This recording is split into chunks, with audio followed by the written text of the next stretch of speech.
Space has a wall. You cannot touch it, you cannot fly past it, but it is real. The universe is 13.8 billion years old, and light can only travel so far in that time. Everything beyond that distance is gone, invisible, forever locked outside our reach. James Webb just found a galaxy sitting 280 million years after the Big Bang. A galaxy that exists at the very edge of what we can ever see. We will visit galaxies too massive to exist. A telescope hurtling through darkness at 66,000 miles per hour. And a crack in physics so severe that scientists have no answer for it. If you enjoy the journey, subscribe. We are going all the way to the edge. Settle in. We begin. Picture the biggest thing you can imagine. A city, a country, a planet. Now throw all of that away, because the scale we are about to talk about makes every one of those things disappear like a grain of sand dropped into the ocean. The universe has an edge. And here is the part that stops people cold. That edge has nothing to do with a wall, nothing to do with empty space running out. The edge exists because of a speed limit. The speed of light. Light moves at about 670 million miles per hour.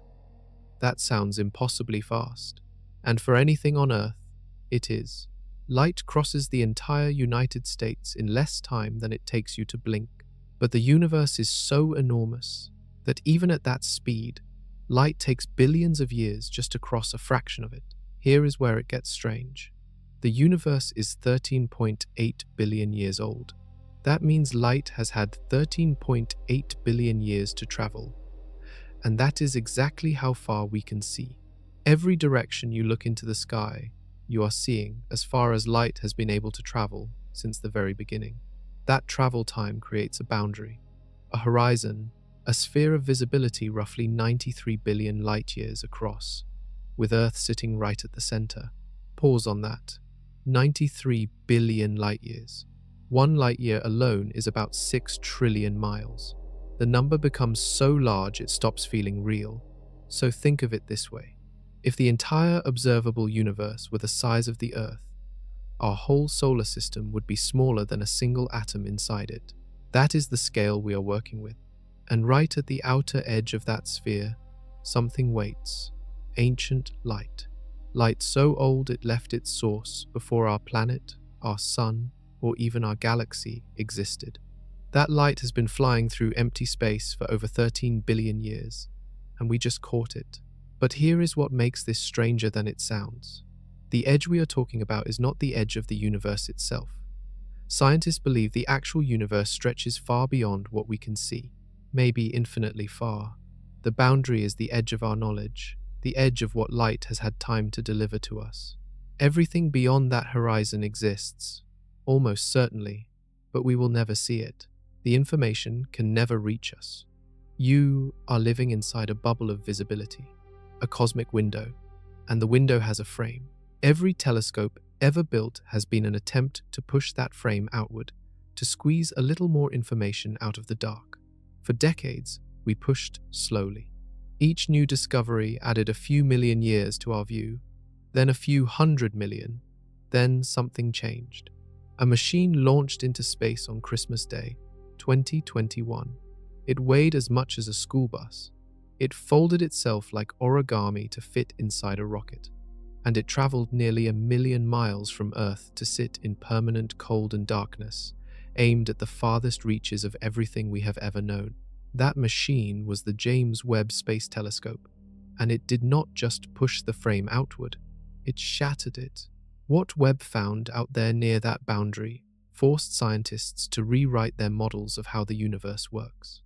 But before we get to what it found, we need to understand why seeing the edge requires seeing in a kind of light that human eyes were never built to detect. Why looking deep into space is literally looking backward in time. Every time you look at the night sky, you are looking into the past. That sounds like something from a movie, but it is basic physics, confirmed and understood by every scientist on the planet. Light takes time to travel. When you look at the moon, you are seeing it as it was about 1¼ seconds ago. When you look at the sun, You are seeing it as it was 8 minutes ago. If the sun vanished right now, you would not know for 8 full minutes. You would keep seeing it, warm and bright, while it was already gone. Now, stretch that idea outward. The nearest star beyond our sun sits about 4 light years away.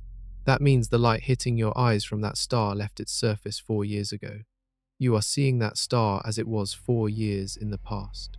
Some of the stars you can see with your naked eye on a clear night are so far away that the light you are looking at left them before you were born, before your parents were born. Some of it left before ancient Rome existed. And Webb looks far deeper than any naked eye ever could. When Webb points at a distant galaxy, it captures light that has been flying through space for over 13 billion years. That galaxy no longer looks the way Webb sees it. It may have changed completely. It may have merged with another galaxy. The stars inside it may have burned out long ago. We are seeing a snapshot of something ancient, frozen in the moment its light departed. This is confirmed science. Every image from Webb is a time machine image. Here is what makes this genuinely hard to process. When Webb found the galaxy at the edge of our observable universe, it was seeing that galaxy as it existed only 280 million years after the Big Bang. 280 million years sounds long. On human timescales, it is almost meaningless. But in cosmic terms, it is the very first breath. The universe was a newborn, and already, somehow, massive galaxies were forming inside it. The deeper you look, the further back you go. There is a point, though, where even Webb cannot see further, a wall of light that marks the earliest moment anything could be seen at all. Before that moment, the universe was filled with something that stopped all light cold, a fog so dense that no photon could travel more than a short distance before being absorbed. Looking past that fog is physically impossible, no matter how powerful your telescope is.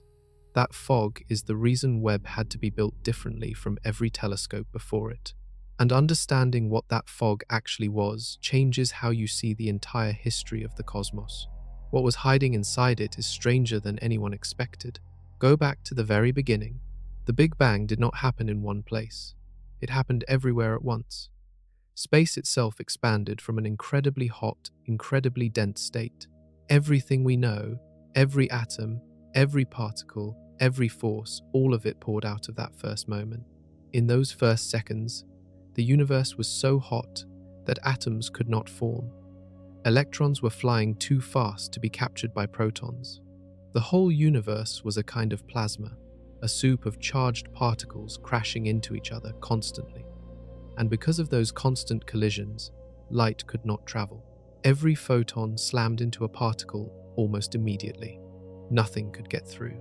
Think of it like trying to see through a wall of steam so thick that a flashlight pointed into it goes dark after an inch. That is what the early universe was, a perfect barrier to light. This went on for about 380,000 years. Then something shifted. The universe expanded enough to cool down. Electrons slowed. Protons could finally grab them. Hydrogen atoms formed for the first time, and the fog lifted.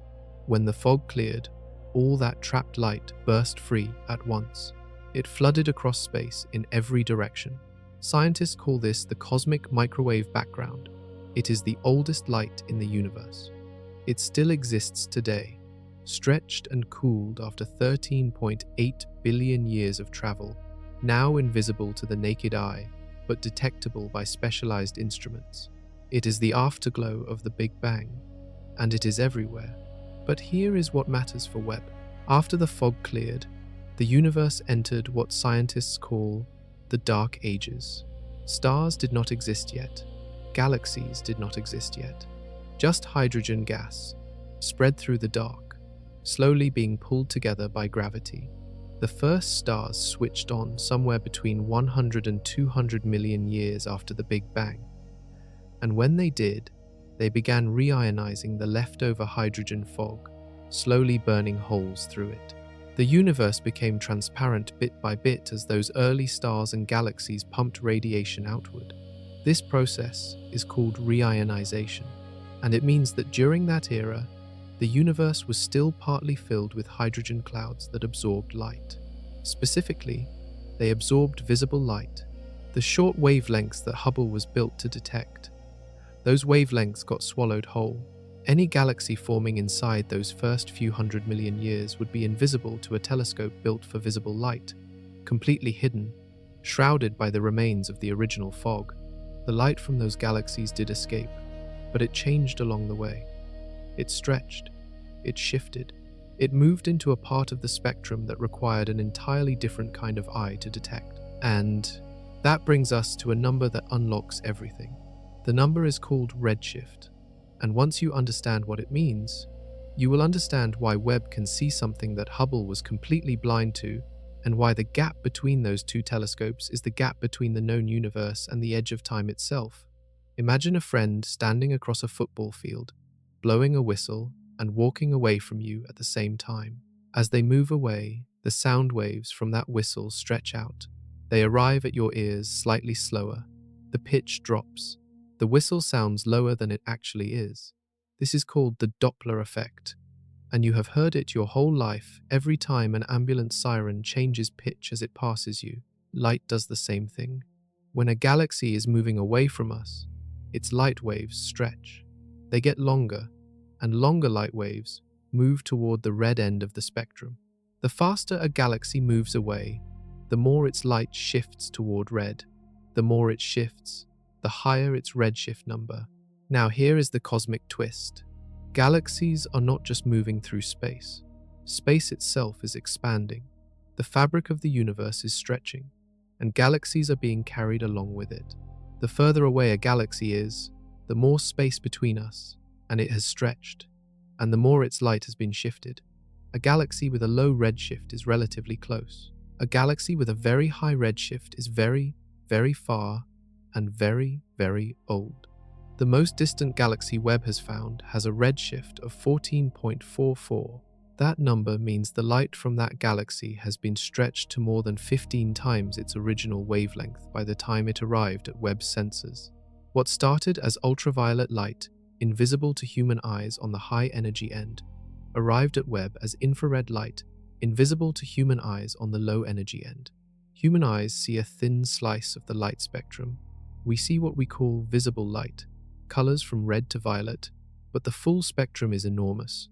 Infrared sits just below red, with longer waves that carry heat. Radio waves are even longer.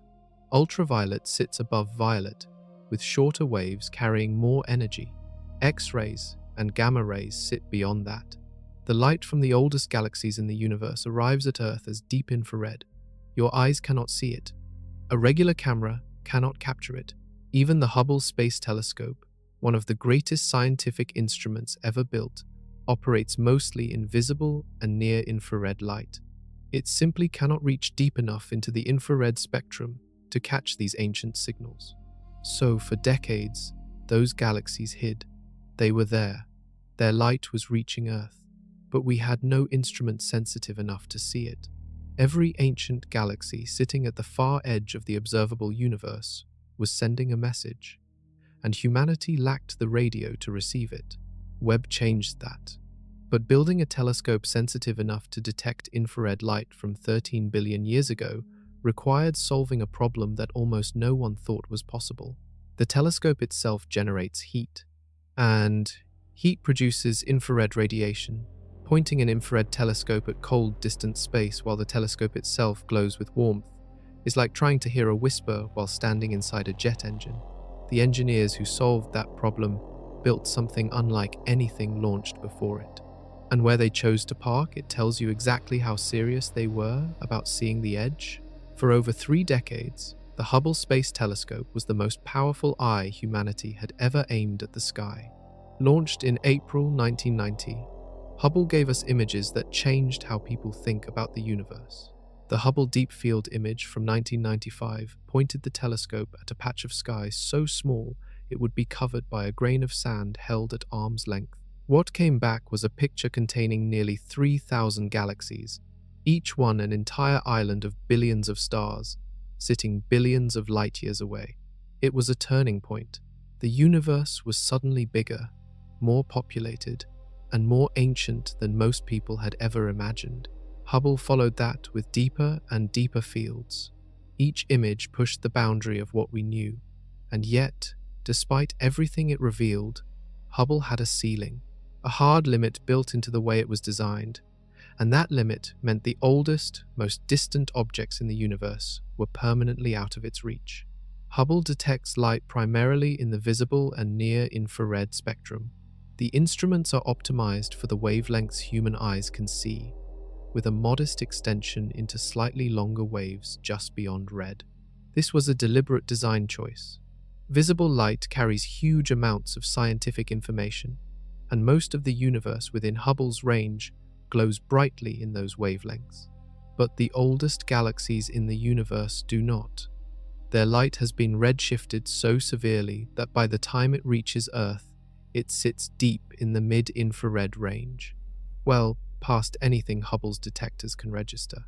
Those galaxies were sending signals that passed straight through Hubble's instruments without leaving a mark. Think of it like trying to tune into an AM radio station with an FM-only receiver.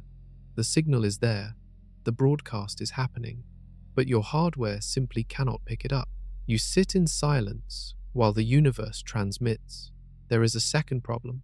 Even if Hubble's detectors could technically pick up some longer infrared waves, the telescope itself operates in low Earth orbit, only about 340 miles above the surface. At that altitude, Earth's atmosphere constantly radiates infrared heat. The planet itself glows in infrared, and that glow interferes with any deep infrared observation Hubble might attempt. The noise drowns out the signal. Astronomers knew this for years. They could calculate where the most distant galaxies should be hiding, and they could prove mathematically that Hubble would never see them. The light was there, the physics was understood, but the machine was wrong for the job. This was not a failure of Hubble. It did exactly what it was designed to do, and it did it brilliantly for decades. The problem was that the universe holds secrets deeper than any visible light instrument can reach. So, in the 1990s, a group of astronomers and engineers began designing something new, something cold enough to detect the faintest infrared whispers from the edge of time, something large enough to gather light that had been traveling for over 13 billion years, something positioned far enough from Earth's warmth to operate without interference. The proposal was audacious. The engineering challenges bordered on impossible, and the telescope they eventually built was so complex that a single mistake during its deployment could have destroyed everything. What they managed to build, and where they put it, is one of the most remarkable stories in the history of science.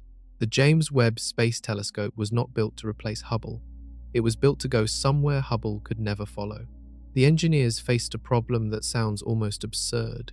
They needed to build a telescope that detects infrared light with extreme precision. But any warm object produces infrared light. The telescope's own mirrors, electronics, and structure would glow in infrared and drown out the faint signals coming from the edge of the universe. Building a sensitive infrared detector, while the detector itself radiates heat, is like building a microphone so sensitive it can hear a heartbeat from across a stadium, while the microphone itself is screaming. The solution was to make Webb cold, extremely cold. The instruments needed to operate at temperatures around -447 degrees Fahrenheit. That is just a few degrees above absolute zero, the coldest temperature physically possible in the universe. At that temperature, the atoms inside Webb's instruments barely vibrate at all. Thermal noise drops to nearly nothing. The faint infrared signal from a galaxy 13 billion light-years away can actually register. To achieve this, engineers designed a sunshield the size of a tennis court. 5 layers of a material thinner than human hair, coated in aluminum and silicon, stacked with gaps between them. Each layer blocks radiation from the sun and reflects heat back outward. The side of Webb facing the sun bakes at around 230 degrees Fahrenheit. The cold side, where the instruments live, drops to those near absolute zero temperatures. The shield is so effective, it is the equivalent of blocking sunlight strong enough to boil water down to the level of a dim nightlight. The primary mirror is 18 hexagonal gold-plated segments, each one individually adjustable by motors that move in steps smaller than 1/10 the width of a human hair. Together, they form a surface 6.5 meters across, about 21 feet, more than 2.5 times wider than Hubble's mirror. More mirror area means more light gathering. More light gathering means detecting fainter, more distant sources. The mirror had to fold up to fit inside the rocket. The sun shield folded up. The secondary mirror folded up. Everything collapsed inward like an intricate origami sculpture, then unfolded automatically in space over the course of weeks after launch. 344 individual mechanisms had to deploy correctly in sequence. A single failure in any one of them could have ended the mission. But the engineering was matched against an equally hard problem: where to put it. Webb cannot orbit Earth like Hubble does. Earth itself is too warm, too bright in infrared, too disruptive. The telescope needed to be somewhere cold, stable, and always pointed away from the Sun, Earth, and Moon simultaneously. The answer was a point in space that humans had known about for centuries, but never used for anything like this. A gravitational balance point called the second Sun-Earth Lagrange point, sitting roughly 932,000 miles from Earth, directly away from the Sunday. At that location, Webb orbits the Sun in sync with Earth, always keeping Earth, Sun, and Moon on one side, always keeping its cold instruments aimed at deep space on the other. It sits out there right now, alone, in permanent darkness, running on solar power from the sunward side while its instruments freeze in the shadow. And what those frozen instruments revealed when they first opened their eyes is something no one was fully prepared for. Most people imagine space telescopes hovering just above Earth, like a camera on a very tall pole. Hubble does orbit close to home, about 340 miles up, low enough that astronauts could fly a shuttle to it and make repairs by hand. NASA did that 5 times. Hubble's closeness was one of its great practical advantages. Webb is somewhere completely different. Webb sits 932,000 miles from Earth. To put that number in terms that make physical sense, the Moon is about 239,000 miles away. Webb is almost 4 times further than the Moon. If you drove to Webb at highway speeds without stopping, the trip would take over 100 years. Nobody is driving out to fix it if something goes wrong. This was a deliberate and irreversible choice. At 932,000 miles, Webb orbits a specific point in space, called the second Sun-Earth Lagrange point. This point exists because the gravitational pull of the Sun and the gravitational pull of Earth balance at a precise location, allowing an object to orbit the Sun at exactly the same rate Earth does, staying in constant alignment. Webb does not orbit Earth. Webb orbits the Sun, always keeping Earth and Sun behind it in one direction, always facing the cold dark of deep space in the other.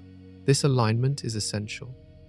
Webb's sun shield can only protect the cold instruments if the Sun, Earth, and Moon all stay on one side. If Webb drifted or rotated, the instruments would warm up and the mission would end. The Lagrange point keeps the geometry locked. Webb moves around this point in a halo orbit, a wide oval loop around empty space, taking about 6 months to complete each loop. During that orbit, it travels at roughly 66,000 miles per hour relative to the Sunday. It has enough fuel to maintain this orbit for over 20 years, though the mission was originally designed for 10, and while it moves through that orbit, its instruments operate at temperatures so extreme that the engineering required to achieve them won the telescope several distinct world records. The mid-infrared camera on board is the coldest known object in space, cooled by liquid helium to just 7 degrees above absolute zero, the minimum temperature achievable in our universe. At that temperature, the instruments become extraordinarily sensitive. They can detect a heat signature equivalent to a bumblebee at the distance of the Moon. A bumblebee, 932,000 miles away. That sensitivity is what allows Webb to do something no telescope before it could attempt. When a galaxy near the edge of the observable universe sends out a photon of infrared light 13 billion years before Webb was even invented.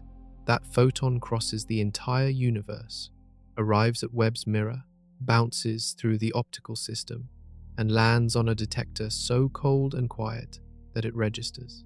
One photon, 13 billion years, one telescope, alone in the dark. When Webb's team first processed those early images and saw what they contained, a few of them reportedly stood up from their chairs. What they were looking at should have taken decades longer to find. On July 11, 2022, NASA released the first deep-field image from James Webb. The image covered a patch of sky smaller than a grain of sand held at arm's length, the same size as the famous Hubble Deep Field from 1995. Same tiny window, same basic idea. Point the telescope at an empty-looking piece of darkness and collect light for a long time. But what came back was different. Hubble's deep field, captured over 10 days, showed nearly 3,000 galaxies. Webb's first deep field was captured in 12.5 hours, half a day, and it showed more galaxies, sharper, deeper, and further back in time than Hubble had ever managed. The image looked like someone had thrown diamonds across black velvet, thousands of points of light, each one a galaxy, each galaxy containing hundreds of billions of stars. Galaxies stretched and warped into arcs by the gravitational pull of objects sitting between them and Webb, a phenomenon called gravitational lensing.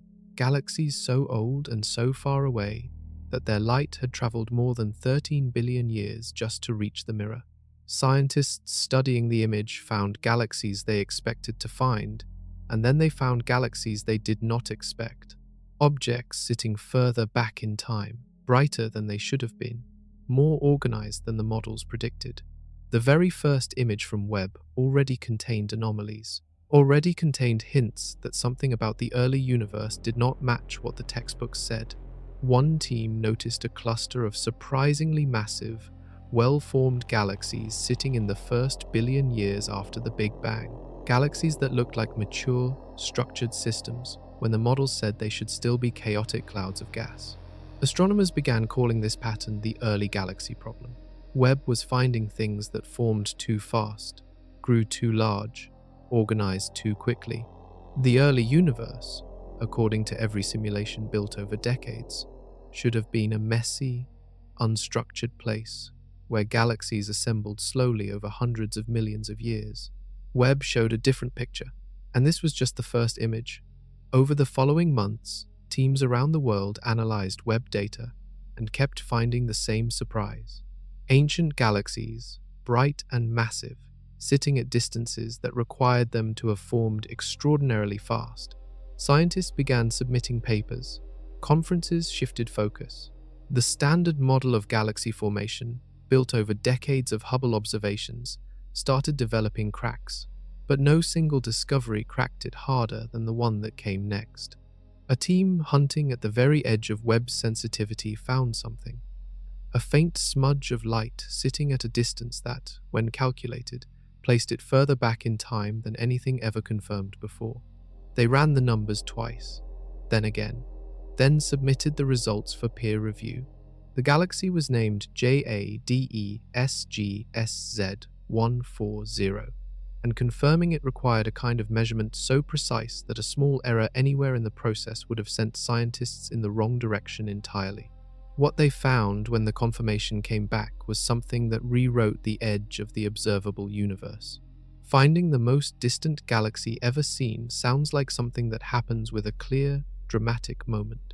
An astronomer points a telescope, sees a bright light, and knows instantly they have broken a record. The reality is far stranger and slower. The galaxy known as JADESGS-Z140 was part of a deep survey program called the JADES program, the James Webb Advanced Deep Extragalactic Survey. Teams of astronomers spent thousands of hours of telescope time systematically imaging specific regions of sky, then analyzing every faint object in those images. Most turned out to be nearby galaxies, well understood and already catalogued, but some sat at unusual distances, flagged by their extreme redshift. JADESGS JESGSZ140 appeared as a tiny, faint smudge in the Webb images. Even for Webb, it was dim. The team measured its redshift at somewhere between 14.18 and 14.32, depending on the method used, with the lower value being the more trusted modern calibration. A redshift of 14.18 means the light from this galaxy left its source when the universe was only about 290 to 300 million years old. 290 million years after the Big Bang, the universe had just barely started building its first stars. To confirm a redshift this extreme, astronomers use a technique called spectroscopy. Instead of just capturing an image, Webb splits the incoming light into its component wavelengths, the way a prism splits sunlight into a rainbow. Each chemical element in a galaxy produces a specific pattern of bright and dark lines in that spectrum. By finding those patterns and measuring how far they have shifted toward the red end of the spectrum, scientists can calculate the exact redshift with precision. For JADESGSZ140, the team detected the signature of oxygen in the spectrum. The presence of oxygen in a galaxy this old was itself a shock. Oxygen forms inside stars through nuclear fusion and gets scattered into space when those stars die. Finding oxygen at only 290 million years after the Big Bang means multiple generations of stars had already lived, burned, and exploded by that point. Stars forming, fusing, exploding, and scattering heavy elements into a galaxy that should barely have existed yet. The confirmation was published in mid-2024, and JADESGSZ140 immediately became the most distant confirmed galaxy ever found. But size was the real shock. The galaxy measured roughly 1,600 light-years across. That sounds small until you remember the context. This is a galaxy that formed within the first 300 million years of the universe's existence. Standard models predicted that galaxies at this age should be tiny, fragile, and just barely beginning to accumulate mass. 1,600 light-years across is massive for something so young. The models said it should not exist in that form. The universe had barely had time to build it, and yet there it was. Scientists now had a confirmed object at the edge of the observable universe, breaking the rules of how galaxies form. They published the data, updated the record books, and turned Webb back to the sky. What waited just a little further out would take the problem and make it worse. Before Webb, the standard model of galaxy formation had a clear, well-tested story to tell. After the Big Bang, the universe filled with hydrogen gas. Gravity slowly pulled that gas together over hundreds of millions of years. Small clumps of gas collapsed into the first stars. Those stars gathered into small, dim protogalaxies. Those protogalaxies slowly merged and grew over billions of years into the large galaxies we see today. The whole process was gradual, measured, predictable. According to that model, a galaxy sitting only 290 million years after the Big Bang should look like an infant, small, dim, barely organized. A loosely bound cloud of young stars just beginning to form a coherent structure, no heavy elements yet, because there had been no time for older stars to live and die and scatter them. JADESGSZ140 broke every part of that description. 1,600 light-years across. Oxygen already present, meaning multiple stellar generations had already lived and died.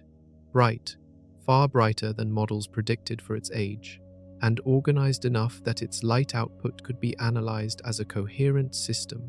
Scientists ran the numbers on how much mass this galaxy must have contained. The answer required that stars had been forming inside it at an extraordinary rate, hundreds of times faster than anything the standard models allowed for that era. The gas had to have collapsed into stars faster than gravity alone could explain. Something was accelerating the process, something the models did not account for. Several theories began circulating. One group proposed that the very first stars, called Population 3 stars, were far more massive and luminous than stars formed later in the universe. If these first stars burned through their fuel quickly and exploded in massive supernovae, they could have seeded the surrounding gas with heavy elements fast, triggering rapid galaxy formation. This could explain the presence of oxygen and the early accumulation of mass. Another group suggested that dark matter, the invisible substance that accounts for roughly 85% of all matter in the universe, might have played a more active role in early galaxy formation than previously understood. If dark matter clumped more efficiently in the early universe, it could have created gravitational wells that pulled gas inward far faster than the simulations predicted. A third idea, more controversial, proposed that the early universe went through pockets of much higher density than the standard Big Bang model allows. Local regions where matter was compressed enough that star formation exploded at rates far above the average. None of these theories had been proven, but all of them pointed toward the same conclusion. The standard model of galaxy formation was missing something important, and Webb had only been operating for about a year when this discovery came through. The telescope was still being calibrated, still being tuned, still discovering what it was fully capable of seeing. If it found this in its first year, what would it find as astronomers pushed it closer and closer to the absolute limit of what it could detect? The answer arrived on a specific date, a specific image, a specific galaxy, with a name that came from a survey designed around one uncomfortable question: are these things real, or are they too good to be true? Hunting for the most distant galaxy in the universe is nothing like looking through a telescope and spotting a distant light. At the distances involved, these galaxies are so faint that they appear as smudges a few pixels wide in Webb's images. They do not announce themselves. They hide inside massive fields of thousands of other galaxies, each one brighter and closer than the target. Finding a record-breaking distant galaxy in Webb data is closer to finding a single specific grain of sand on a beach by sifting through the entire beach one handful at a time. The process starts with deep imaging surveys.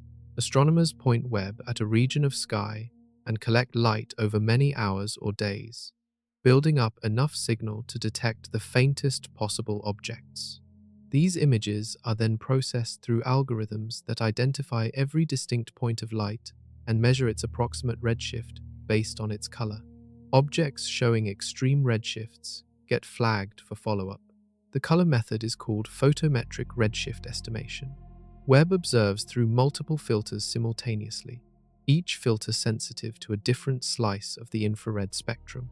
A galaxy at extreme distance will appear in some filters but vanish completely in others, because the redshift moves its light out of the detectable range for certain wavelengths. The pattern of what a galaxy does and does not appear in tells astronomers roughly how far away it is, but photometric estimates carry uncertainty. They can be off. An object that looks like a record-breaking distant galaxy might turn out to be a nearby galaxy with unusual dust absorption, mimicking the same color pattern. Getting it wrong means publishing incorrect results, and in science, that carries a serious cost. So photometric candidates get scheduled for spectroscopic confirmation. Webb's near-infrared spectrograph can split the light from multiple galaxies simultaneously into detailed spectra. Scientists then look for specific chemical signatures, particularly the sharp cutoff in the spectrum called the Lyman break, where hydrogen in and around the galaxy absorbs all light at shorter wavelengths. Finding that cutoff at the right wavelength confirms the redshift with precision. For the most extreme candidates, even spectroscopy requires long observation times.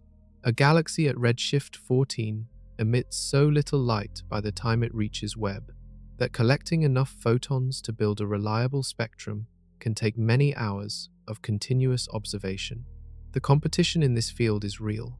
Multiple teams around the world are working with Webb data simultaneously, sometimes analyzing the same survey fields independently. When a photometric candidate shows up, teams race to schedule spectroscopic follow-up before another group gets there first. Priority on the telescope is limited and valuable. In 2023 and 2024, several candidate galaxies appeared in Webb data at extreme redshifts. Some dissolved under spectroscopic scrutiny, turning out to be closer and less dramatic than hoped. Others held up. The record shifted several times within a single year. Then, a specific survey program aimed at a specific problem changed the search entirely. It was designed around a question that cut to the heart of everything Webb was finding near the edge of the universe. Were these impossibly bright, impossibly massive early galaxies real, or were they mirages? On May 16, 2025, the James Webb Space Telescope completed a set of observations for a survey program specifically designed to test the boundaries of what it could confirm. The images from that observation run were processed over the following months. In the data, buried among hundreds of other faint objects, a team found a galaxy candidate with a photometric redshift, suggesting it sat further back in time than any galaxy ever confirmed. Initial estimates pointed to a redshift somewhere around 14.4. If correct, it would mean this galaxy emitted its light only 280 million years after the Big Bang. 280 million years, 10 million years earlier in cosmic history than the previous record holder. 10 million years sounds like a long time.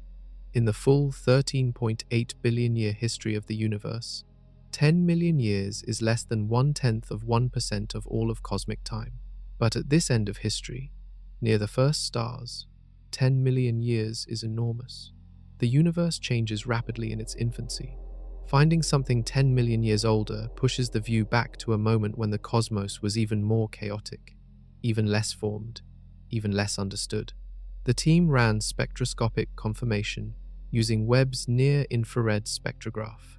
They looked for the signature patterns in the galaxy's light that would either prove or disprove the initial estimate. The confirmation process took months of analysis and peer review. When the results came back, they held. Redshift 14.44. The galaxy, designated MOME Z14, was officially the most distant galaxy ever confirmed by any instrument in human history.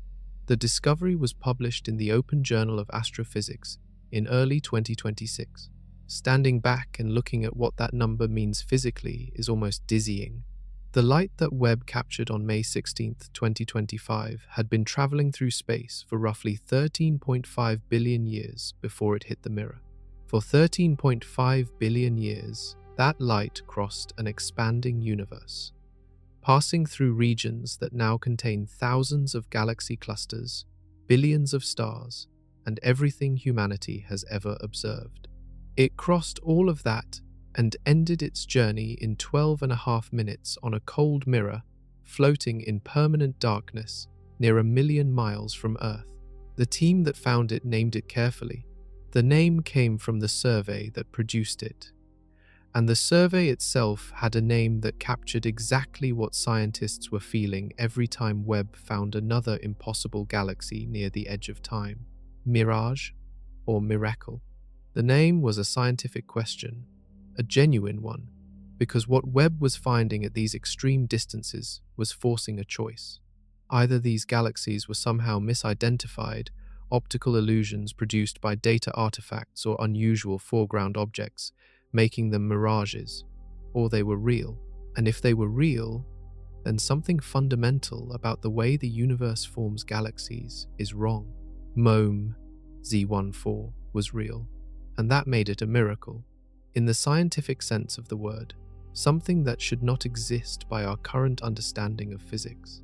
Something sitting at the very edge of the universe, formed in a cosmic instant, bright enough to signal across 13 billion years of empty space.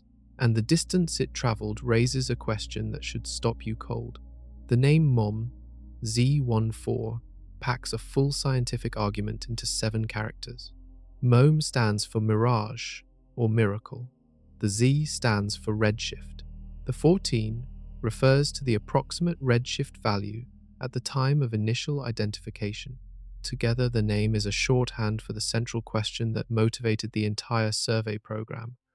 Are these extreme early galaxies real, or are we being tricked? The survey was designed specifically because Webb's first years of operation produced so many bright, distant galaxy candidates that scientists grew uneasy.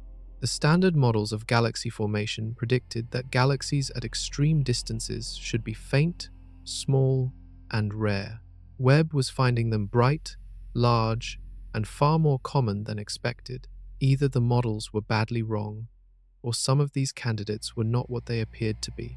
Contamination is a real problem in this kind of science. Several types of objects can mimic a distant galaxy's color signature. A type of star called a brown dwarf sits in our own galaxy, but emits infrared light in patterns that can resemble a highly redshifted galaxy. Certain dusty, nearby galaxies can absorb blue and ultraviolet light so aggressively that their color profile looks similar to something at extreme redshift. A compact, active galactic nucleus, which is a galaxy powered by a feeding black hole at its center, can produce unusual spectra that fool photometric estimates. These are called contaminants, and they have fooled astronomers before. In the years before Webb, several announced record-breaking galaxy candidates turned out to be contaminants after spectroscopic follow-up. The galaxy would be announced as a potential record breaker, then the spectrum would come back and show a completely different redshift. The announcement would be quietly corrected. The Mirage or Miracle survey was built to reduce that error rate at the extreme end of the distance scale.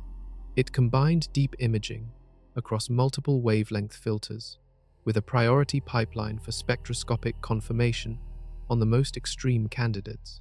Any galaxy flagged at redshifts above 12 was treated as unconfirmed until spectra had been taken and analyzed. The survey also targeted regions of sky chosen for their low levels of galactic dust contamination and low density of foreground stars, both of which can interfere with measurements at these depths. The observing strategy was designed to maximize the chance of catching genuine record breakers while filtering out imposters. MOME Z14 cleared every filter. Spectroscopic analysis showed the characteristic hydrogen absorption break at the right wavelength for a redshift of 14.44. No contaminating object in the foreground matched the observed profile. The emission lines were consistent with a real galaxy at that distance. Multiple team members independently analyzed the data and reached the same conclusion. The Mirage interpretation failed. The Miracle interpretation held. And what followed from that confirmation was a cascade of questions that reached beyond the galaxy itself. Questions about distance, about how far MOME Z14 is from us today, in this moment, as opposed to how far away it was when its light first departed, because those two numbers are wildly different, and the reason they are different reveals something deeply strange about how space and time and distance work in an expanding universe. The light traveled 13.5 billion years to reach us. So MOME Z14 should be 13.5 billion light-years away. Except it is not. It is much further. And understanding why requires understanding something that almost no one expects the first time they hear it. 14.44. That is MOME Z14's confirmed redshift. It is a number that scientists will likely be talking about for years. But what does it actually mean in terms a person can picture? Redshift is measured on a scale starting at 0. An object with a redshift of 0 is right next to us, relatively speaking. An object with a redshift of 1 has its light wavelengths doubled in size. An object with a redshift of 2 has its light wavelengths tripled. Each whole number represents another doubling of the stretching factor. A redshift of 14.44 means the light from MOME Z14 has been stretched to more than 15 times its original wavelength. Light that left the galaxy as ultraviolet radiation, the kind that causes sunburns, arrived at Webb as deep infrared, the kind of invisible heat a thermal camera detects, 15 times longer, 15 times more stretched, 15 times more shifted. To understand what that stretching tells us about time, consider what was happening when that light first departed. The universe was 280 million years old. 280 million years sounds enormous, but the universe is now 13.8 billion years old. That means when MOME Z14 sent out its light, the universe had only lived through about 2% of its current age. It was, cosmically speaking, a newborn. Stars had just begun to switch on. The first galaxies were just barely condensing out of vast clouds of hydrogen gas. And inside one of those first galaxies, something was generating enough energy to send light blazing outward in every direction with enough intensity to still be detectable. 13.5 billion years later, by a mirror floating nearly 1,000,000 miles from Earth. What was producing that light? Stars. Enormous numbers of stars, burning at extraordinary intensity. The ultraviolet radiation from those young, massive stars is what Webb eventually captured, redshifted into the infrared after crossing the entire observable universe. The redshift number also encodes something about the state of the universe at the moment of emission. When MOME Z14's light departed, the universe was 15 times smaller than it is today. Every distance in the universe has grown by that same factor. The space between every galaxy and every galaxy cluster has expanded by roughly 15 times since that moment. This is confirmed by the same physics that governs cosmic expansion throughout all of observable history. So, the redshift is not just a distance measure. It is a direct readout of how much the universe has expanded. A record of cosmic history encoded in the wavelength of a single photon. And it creates a puzzle. If MOME Z14 sent its light from a place that was once much closer to us, but the universe has expanded by a factor of 15 since then, where is MOME Z14 now? Where is that galaxy sitting today, in this moment, as you listen to this? The answer is a number that should be impossible if you think about it too fast, and understanding why it is actually correct requires rethinking what distance means in a universe that never stops growing. 13.5 billion years is a number the human brain is not built to process. So, try a comparison. If the entire age of the universe were compressed into a single calendar year, with the Big Bang happening on January 1st, and today being December 31st, then MOME Z14's light departed on approximately January 7th, 7 days into the year.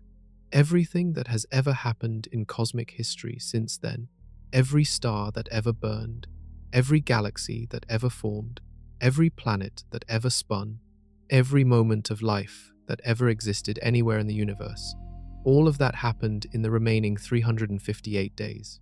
That light has been in transit for almost the entire year, crossing an expanding universe, dodging galaxy clusters, bending around massive gravitational objects, threading through the cosmic web of gas and dark matter that fills the space between galaxies, all while the universe itself stretched and grew around it.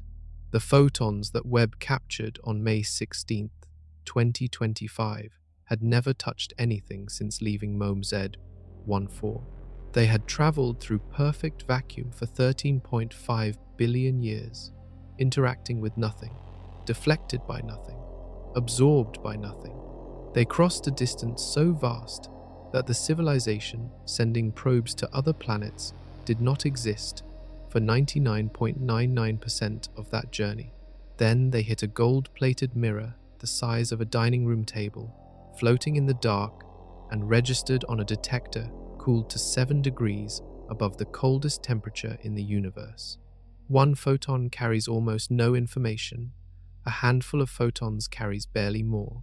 What made the detection possible was Webb's ability to collect many photons over a long exposure time and stack their signals until the pattern of the galaxy became visible against the background noise of the universe. Think of it like holding a bucket out in a very light drizzle. A single raindrop tells you almost nothing. But after an hour, the bucket holds enough water that you can measure it precisely.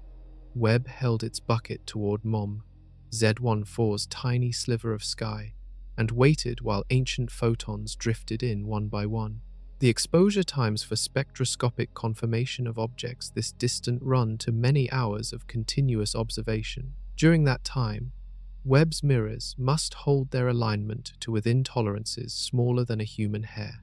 The spacecraft must remain pointed at the same tiny region of sky, with precision that would be impossible for any instrument operating near Earth's vibrations and thermal cycles.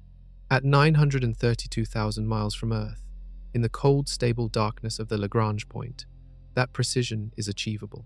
Every one of those photons carried information about a galaxy that no longer exists in the form we see it.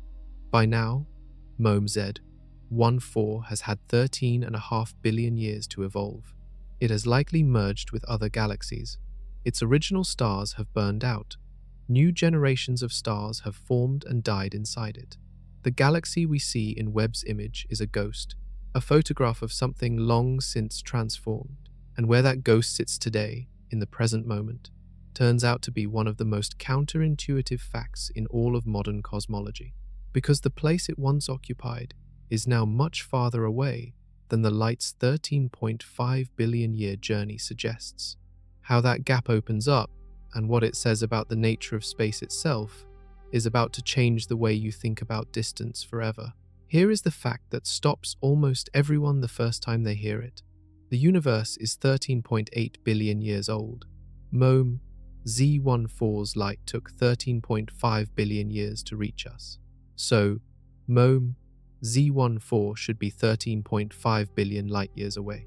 But MOME Z14 is approximately 32 billion light-years away from us right now. 32 billion. From a universe that is only 13.8 billion years old. How can something be 32 billion light-years away if nothing can travel faster than light and the universe has only existed for 13.8 billion years? The answer changes everything about how distance works in an expanding universe. Space itself expands, and expansion has no speed limit. When MOME Z14's light first departed, the galaxy was much closer to the region that would eventually become our own neighborhood of the universe. At that time, only a few 100 million years after the Big Bang, the entire observable universe was compressed into a volume far smaller than it is today. The galaxy was close, in cosmic terms, but as the light traveled toward us, the space between us and MOME Z14 kept expanding. Every second that light traveled, the distance it still had to cover grew a little longer. Imagine running on a treadmill that keeps getting faster. You are moving forward, but the belt beneath you stretches out ahead. You make progress, but the finish line recedes as you run. Light from the most distant galaxies is in exactly that situation. The universe expands while the light crosses it. By the time that light arrived at Webb, the location where MOME Z14 originally sat had been carried outward by cosmic expansion to a current distance of roughly 32 billion light-years. The galaxy moved away from us the entire time its light was traveling toward us, and MOME Z14 is still moving away from us, faster than light can follow. The expansion of the universe is accelerating. Objects at distances beyond about 14 billion light-years are receding from us faster than the speed of light, carried by the expansion of space itself. Since MOME Z14 is currently 32 billion light-years away, any light it emits today will never reach us. The space between us and that galaxy grows faster than light can cross it. We have already received the last message MOME Z14 will ever be able to send. This is confirmed physics. The expansion of space has no speed limit because it is the space itself moving, not an object moving through space. An object moving through space faces a strict speed limit. Space expanding does not. So the 32 billion light-year distance is real, and the 13.5 billion year travel time is also real. They are both correct simultaneously because the universe grew while the light traveled. That single fact, that the observable universe is 93 billion light-years across, despite being only 13.8 billion years old, becomes fully explained once you accept that space is not a static stage the universe sits on. Space is an active participant. It grows, it stretches, it carries galaxies outward like raisins in rising bread dough, and that expansion is not slowing down. Something is making it accelerate. That something has a name. and it is one of the most profound unsolved mysteries in all of science. Every model of galaxy formation was built on the same basic assumption. The early universe was chaotic, thin, and unorganized. Galaxies built themselves up slowly, merging and growing over billions of years. A galaxy sitting only 200 or 300 million years after the Big Bang should be a loose, dim, barely formed collection of young stars. Maybe a few million stars, faint, small, scattered. Webb keeps finding the opposite. Across multiple survey programs, Webb has detected galaxies in the first 500 million years of cosmic history that are massive, bright, and organized. Some contain hundreds of billions of stars, comparable to mature galaxies we see nearby today. Some show disk structures, orderly rotating shapes that our own Milky Way took billions of years to develop. Some have already processed multiple generations of stars, scattering heavy elements through their interiors in quantities that require far more stellar evolution than the available time should allow. In some regions of the early sky, Webb has found roughly 100 times more massive galaxies than the standard models predicted. 100 times more. That is not a small discrepancy. That is a signal that something fundamental is missing from our models. The mature galaxy problem, sometimes called the impossible galaxies problem, has generated a flood of proposed solutions. None have been confirmed. One of the leading ideas involves feedback loops during star formation. In normal star-forming regions, the radiation from young stars heats the surrounding gas, slowing further collapse and regulating how fast new stars can form. In the early universe, the conditions may have been different enough that this feedback mechanism was weaker, allowing gas to collapse into stars far more efficiently and continuously than it can today. If stars formed at 10 or 20 times the normal rate without being slowed by feedback, massive galaxies could assemble far faster than the models allow.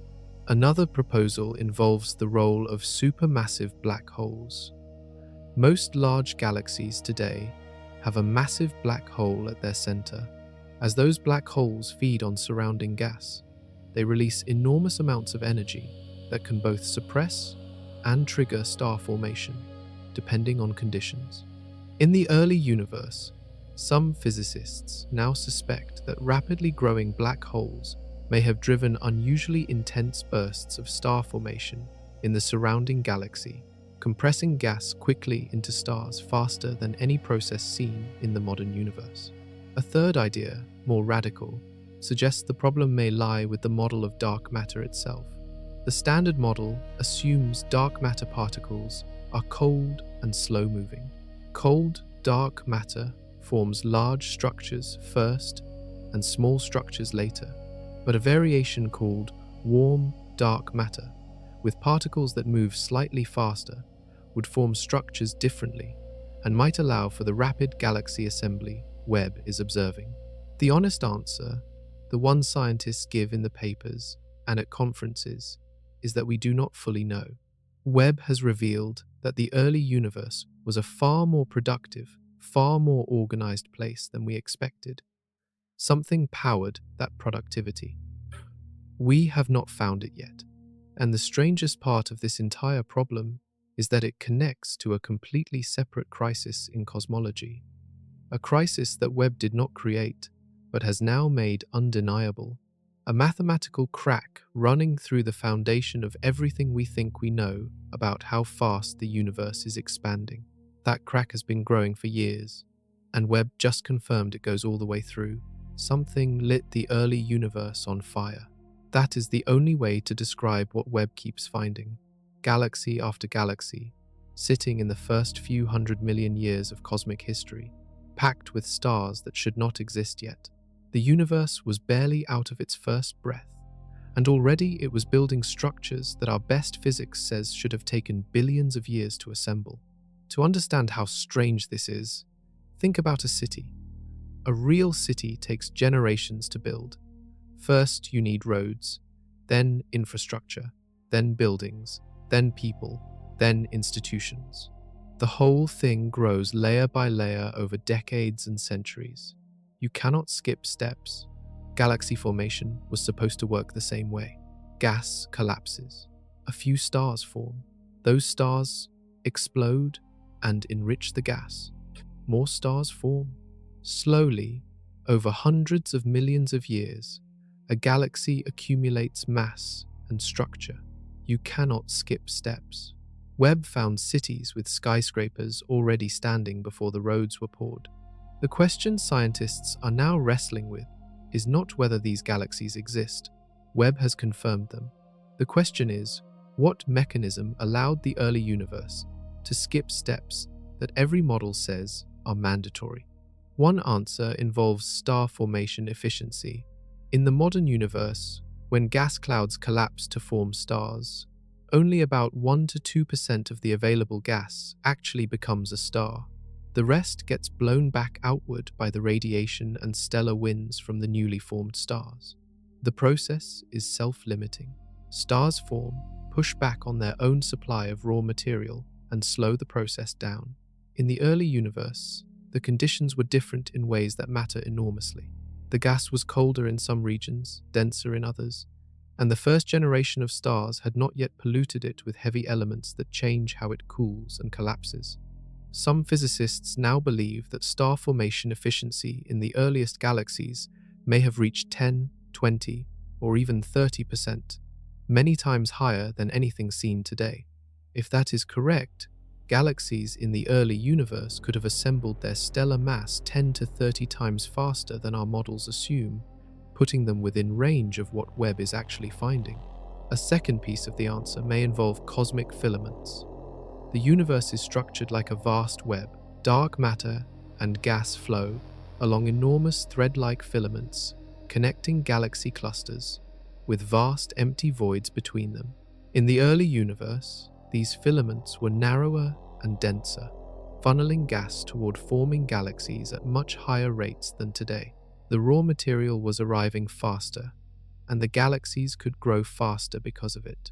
Neither of these explanations fully closes the gap between the models and what Webb sees.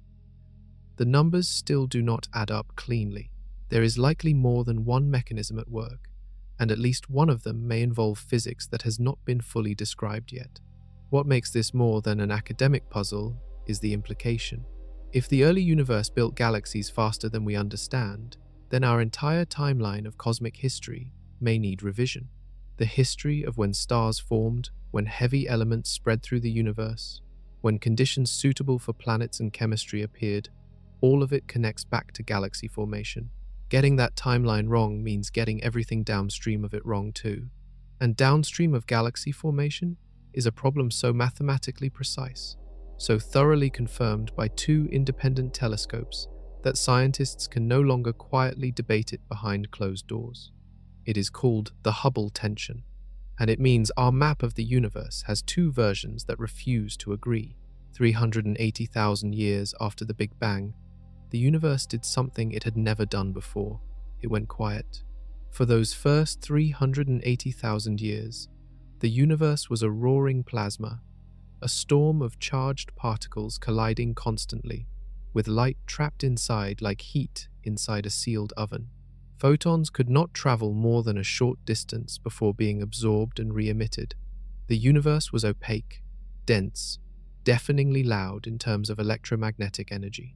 Then, the temperature dropped low enough that electrons could bond with protons.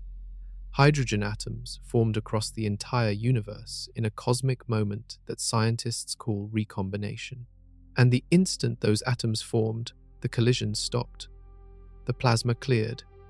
Light that had been trapped for 380,000 years suddenly had a clear path.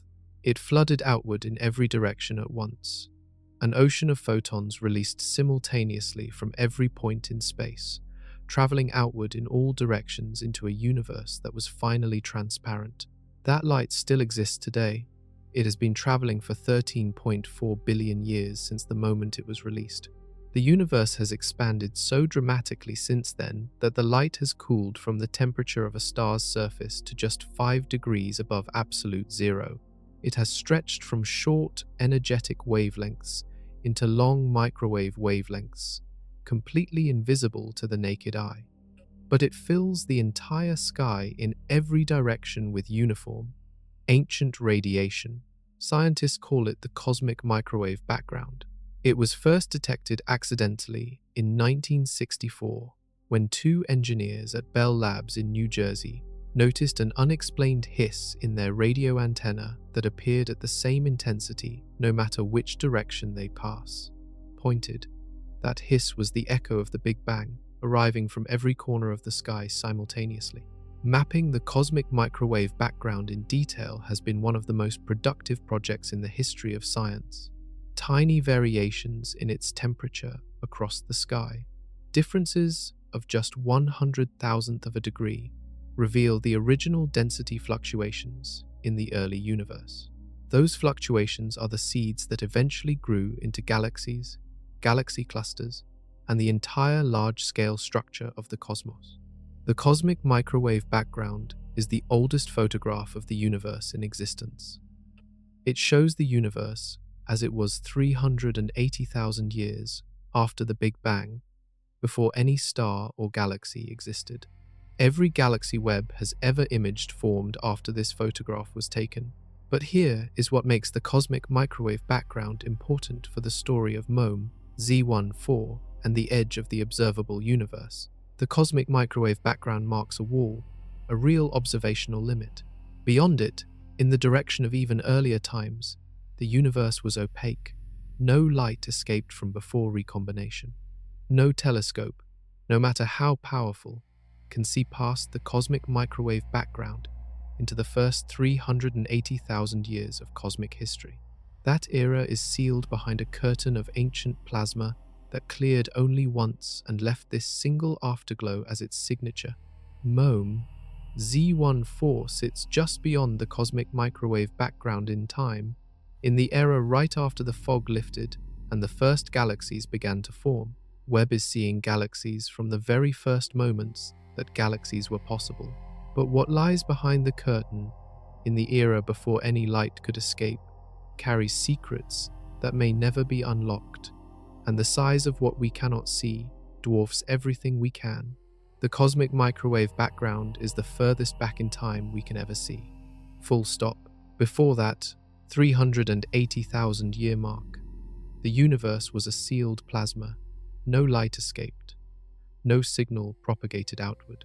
The laws of physics, as we understand them, still applied, but the medium through which any signal might travel was completely opaque. Whatever happened in those first 380,000 years left no direct photon record. Scientists can infer what happened. The physics of the Big Bang, the rapid expansion called inflation, the formation of protons and neutrons, the balance of matter and antimatter, all of this can be reconstructed from the evidence left behind in the cosmic microwave background and in the abundances of light elements scattered through the universe today. Hydrogen, helium, and trace amounts of lithium formed in the first 3 minutes of the universe through a process called Big Bang nucleosynthesis.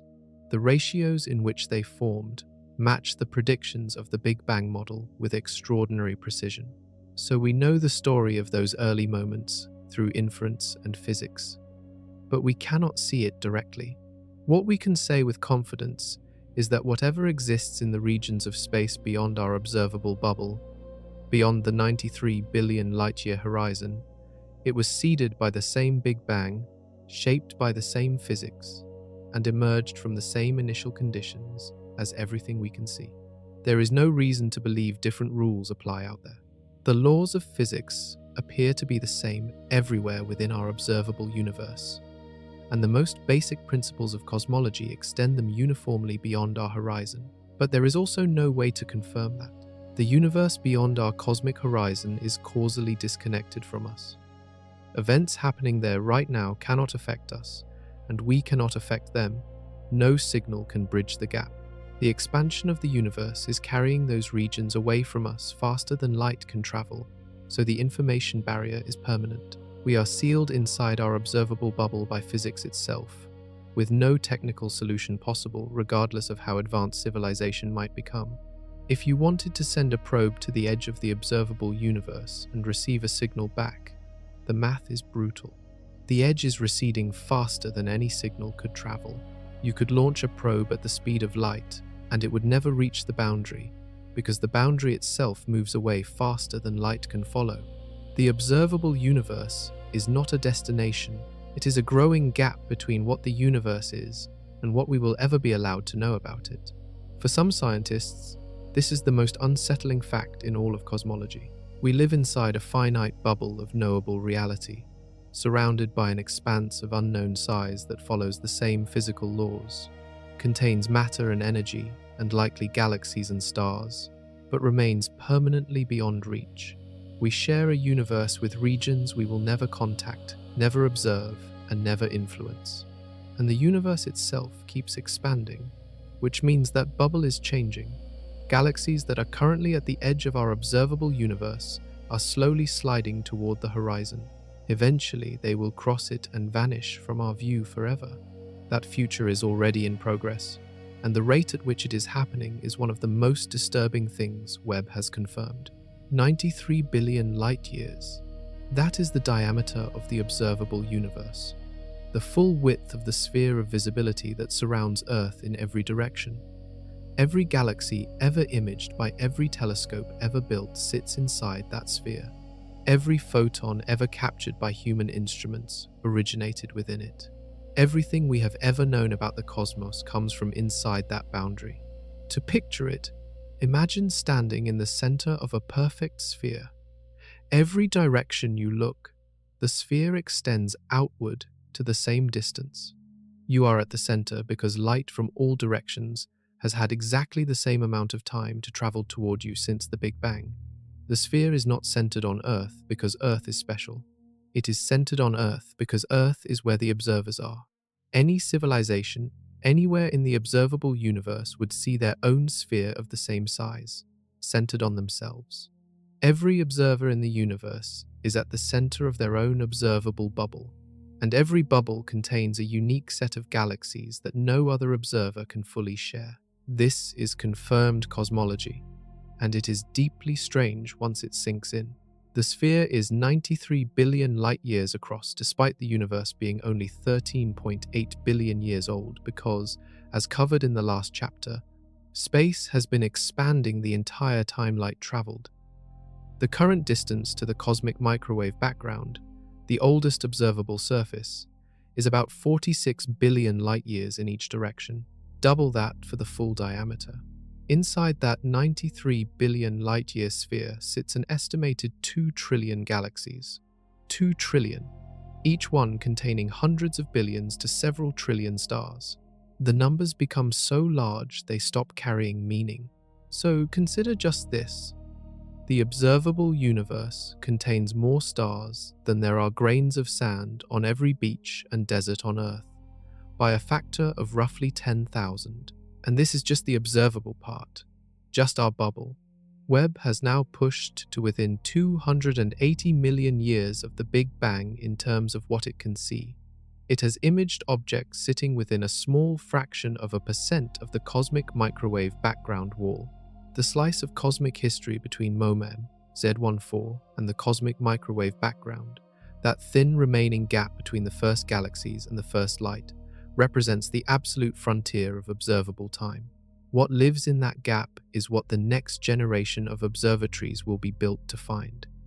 The very first stars, the very first galaxies, the moment the Dark Ages ended and the universe lit up for the first time.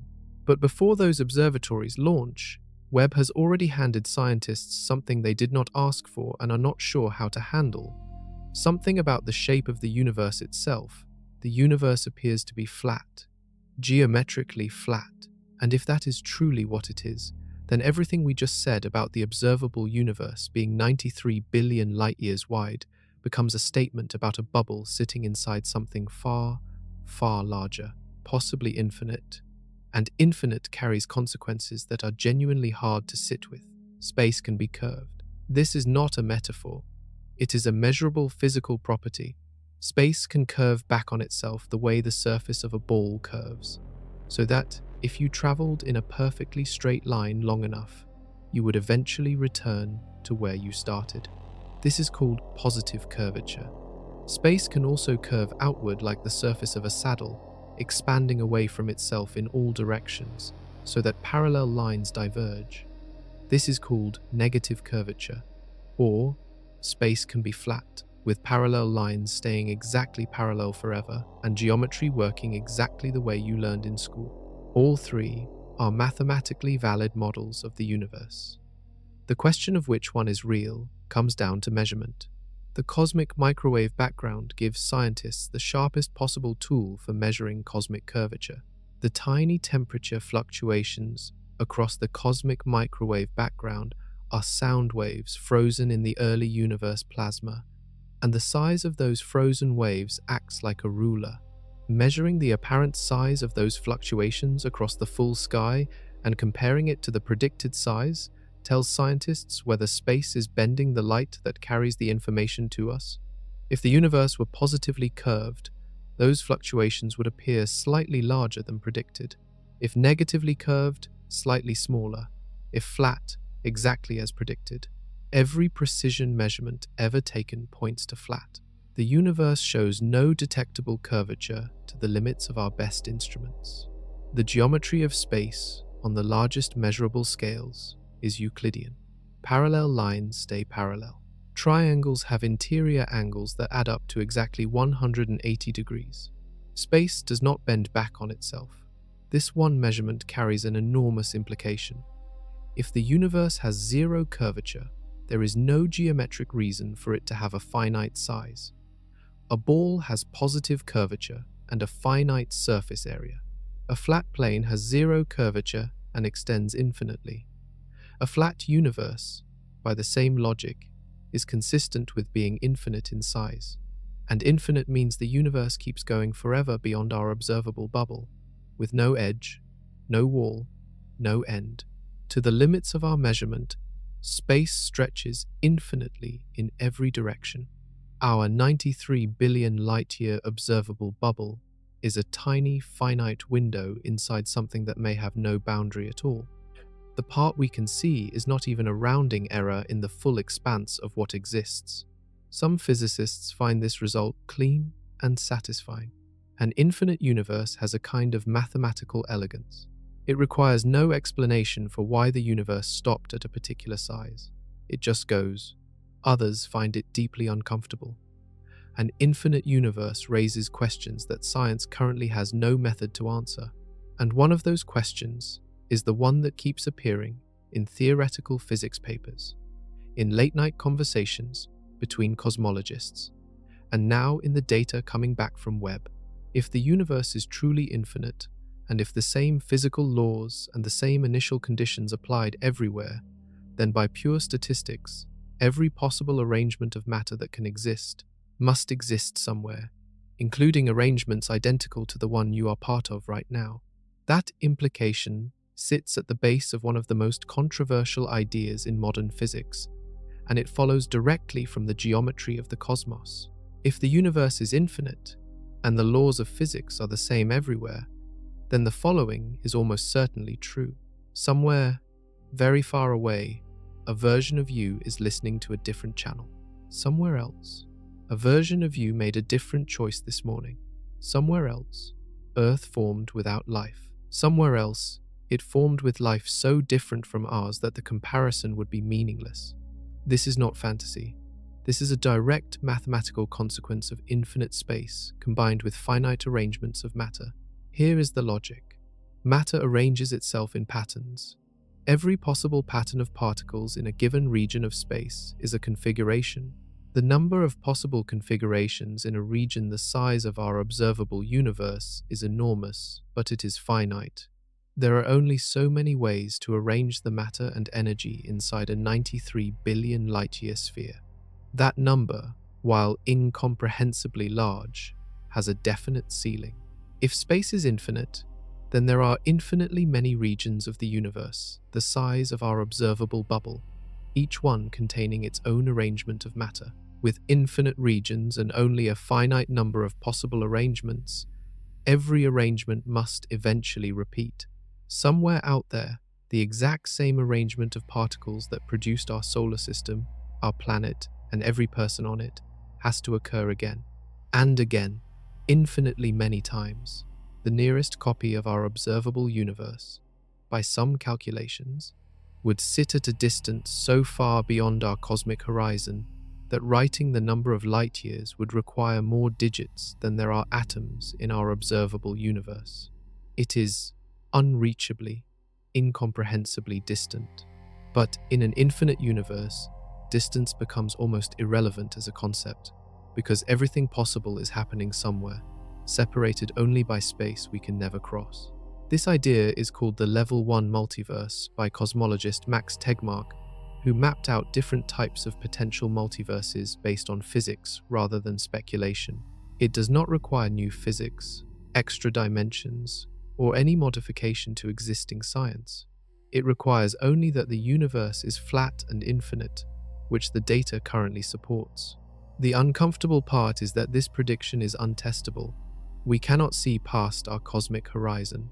We cannot confirm or deny the existence of other regions. The infinite flat universe model makes a prediction. Copies of us exist elsewhere, that is completely beyond the reach of any conceivable experiment or observation. It is physics at the edge of what physics can say anything about. Some scientists consider this a reason to doubt the prediction. A theory that cannot in principle be tested is, in the view of some philosophers of science, outside the domain of science, entirely. Others argue that the prediction follows inevitably from confirmed physics, and we simply have to accept the conclusion, even if we cannot verify it directly. What everyone agrees on is this: something about the observable universe is telling us that what we see is a fragment of something vastly larger, and simultaneously, something about the observable universe is telling us that we do not fully understand the piece we can see. That second problem is concrete, measurable, currently unsolved, and it involves a number that two separate space telescopes have now confirmed, a number that does not match our models no matter how many times we check it. The universe is expanding.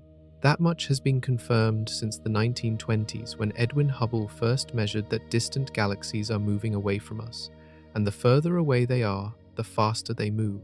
The rate of that expansion has a name: the Hubble constant. It describes how fast the universe expands per unit of distance, how many miles per second faster a galaxy moves for every additional 3 million light-years of distance from us.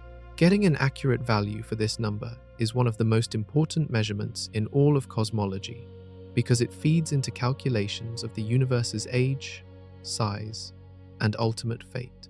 The problem is that two completely independent methods of measuring it give two different answers, and the gap between those answers is too large to be explained by instrument error.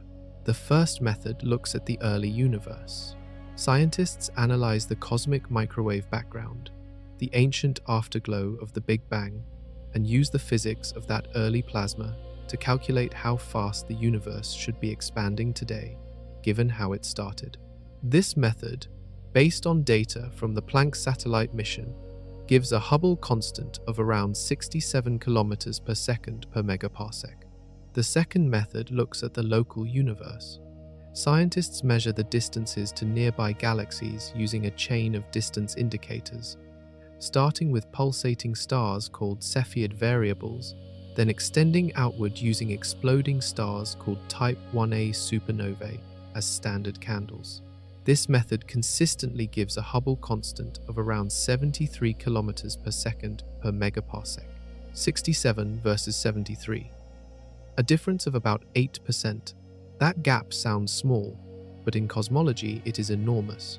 Both methods use completely different physics, completely different instruments, and completely different sets of observations. They should agree. They do not. When Webb launched, one possible explanation was that Hubble's measurements of Cepheid variables, which anchored the local distance ladder, might be contaminated by crowding effects, where nearby stars blend together in Hubble's images and distort the measurements. Webb's sharper resolution could potentially separate those stars cleanly and show that the Cepheid measurements were off. Webb measured the same Cepheid variables with its sharper infrared vision. The results matched Hubble's completely. The local expansion rate still came out around 73. The tension did not go away. Webb confirmed it. Both numbers are real. Both methods are sound. They measure the same universe and get different answers. This means one of several things, all of them significant. Either there is a systematic error hidden somewhere in one method that nobody has found yet, or the physics of the early universe and the physics of the modern universe are subtly different in a way the standard model does not account for. Or there is something in the universe, dark energy, a new particle, a modified theory of gravity that behaves differently at different cosmic epochs and shifts the expansion rate between the early and late universe in a way that creates this discrepancy.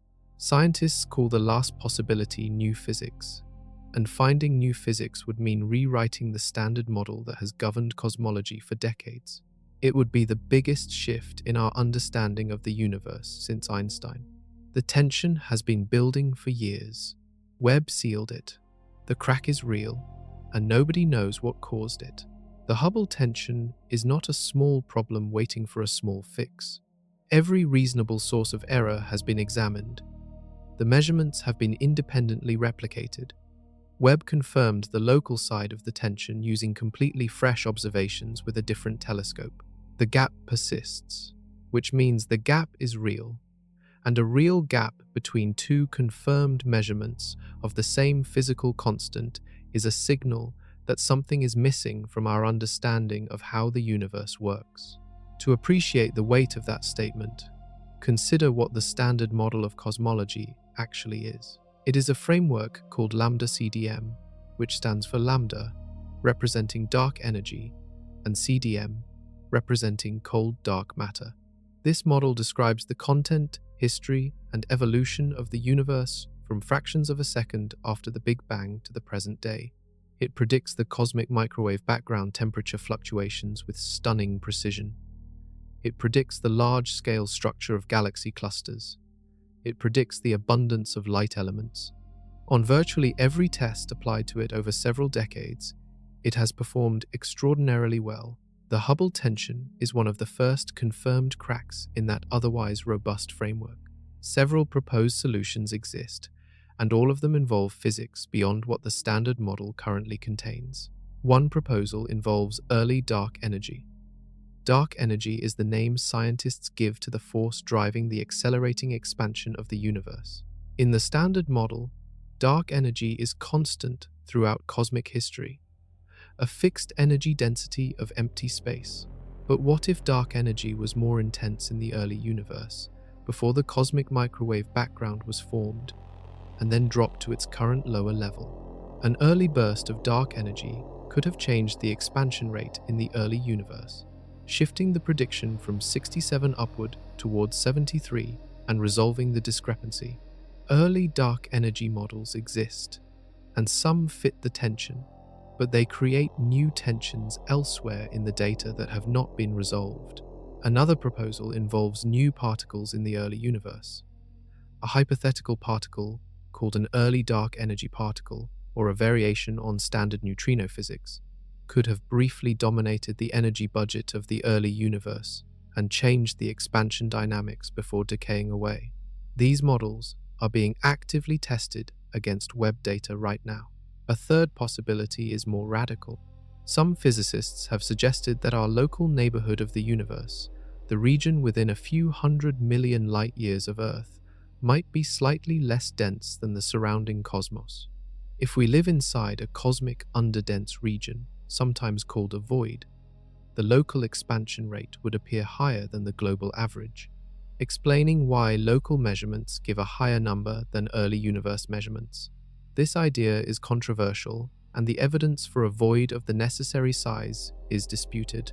What all these proposals share is the implication that our standard model is incomplete, that something has been left out of our accounting of the universe, something that operated in the early universe, something that changed over time, something that has left its fingerprint in this persistent 8% discrepancy between two solid measurements.